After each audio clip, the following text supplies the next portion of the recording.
कुछ लोग थे जो वक्त के सांचे में ढल गए, कुछ लोग थे जो वक्त का सांचा बदल गए। नमस्कार, मैं गोविंद शर्मा, सहायक कर्मचारी राज्य बीमा निगम अस्पताल मानेसर क्षेत्रीय कार्यालय के सम्मेलन कक्ष में आयोजित हो रहे बाबा साहेब के इस जन्म जयंती कार्यक्रम में आप सभी को अपना सादर प्रणाम निवेदित करता हूं। भारत रत्न बाबा साहेब डॉक्टर भीमराव अम्बेडकर एक ऐसा नाम, एक ऐसा जीवन, एक ऐसा कर्मशील योद्धा जिसके विचारों ने इतिहास का, जिसकी करुणा ने मानवता का और जिसके संकल्पों ने वास्तविक अर्थों में वक्त का सांचा बदल दिया। आज 15 अप्रैल, आज से ठीक 134 वर्ष पूर्व 14 अप्रैल के दिन सूरज ऐसे ही निकला होगा जैसे आज निकला है, हवाओं में ऐसी ही नमी होगी जैसी आज है। किंतु वह दिन बाबा साहेब के जन्म के साथ ही मानव सभ्यता की सबसे सुंदर स्मृति के रूप में दर्ज हो गया। संविधान के मुख्य वास्तुकार व प्रारूप समिति के अध्यक्ष रहे बाबा साहेब को अपने व्यक्तिगत जीवन में जाति व्यवस्था के दंश, भेदभाव व असमानता का सामना करना पड़ा, किंतु उन्होंने अपनी इस व्यक्तिगत पीड़ा को सामूहिक मुक्ति के स्वप्न में बदल दिया। उन्होंने तत्कालीन समाज की मान्यताओं के विरुद्ध जाकर महिलाओं के लिए शिक्षा के अधिकार, गरिमा और लैंगिक समानता को प्राप्त करने के लिए अभूतपूर्व ढंग से आवाज उठाई और उसे हासिल करने के लिए जोरदार संघर्ष किया। वह कहते थे, मैं किसी समुदाय की प्रगति उस डिग्री से मापता हूं जो महिलाओं ने हासिल की है। कहना न होगा कि बाबा साहेब का यह योगदान महिलाओं के हक में जाहिर इतिहास का सर्वाधिक उज्जवल ज्योति पत्र है।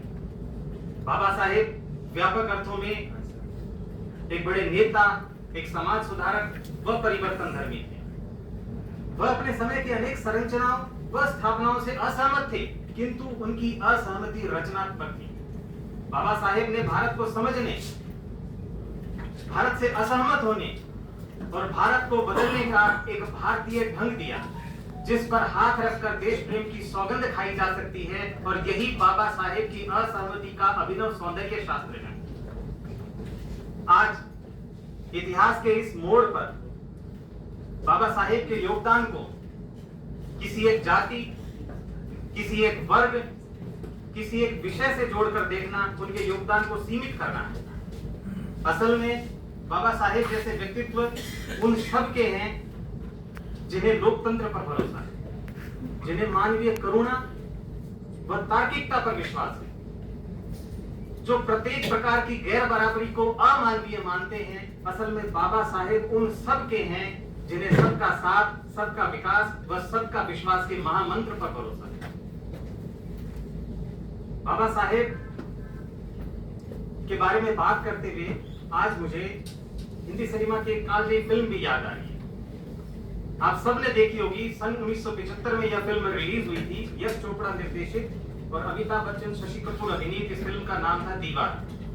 सलीम जावेद ने इस फिल्म की पटकथा लिखी थी, जिसके संवाद लिखे थे, और क्या बेहतरीन एक से एक संवाद लिखे थे। पर जो संवाद मुझे सबसे अधिक प्रिय है वो उस दृश्य में आता है जब अमिताभ बच्चन का बाल किरदार बूट पॉलिश कर रहा होता है।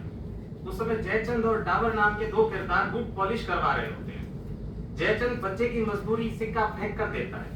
वो बच्चा सीना तान कर पूरे आत्मविश्वास के साथ खड़ा होकर कहता है, साहब हम भीख नहीं मांगता, हम बूट पॉलिश करता है, पैसा उठाकर हाथ पे दो। बाबा साहेब विजय जैसे उस बच्चे जैसे हर व्यक्ति के हैं जो व्यक्ति गरिमा से अपना जीवन जीना चाहता है।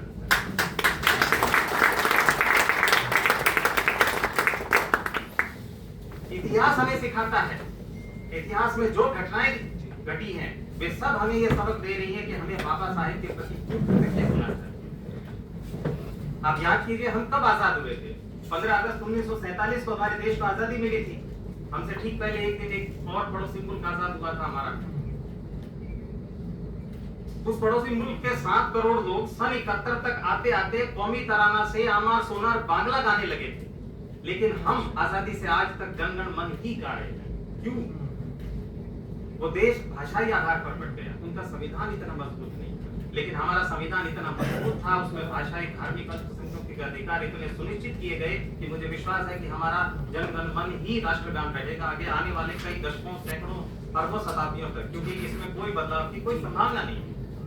तो इतना बेहतरीन संविधान बनाने वाले बाबा साहेब के प्रति इस राष्ट्र को हमें क्यों कृतज्ञ नहीं होना चाहिए, यही प्रश्न छोड़कर मैं अपनी बात को समाप्त करता हूँ। जय भारत, जय संविधान।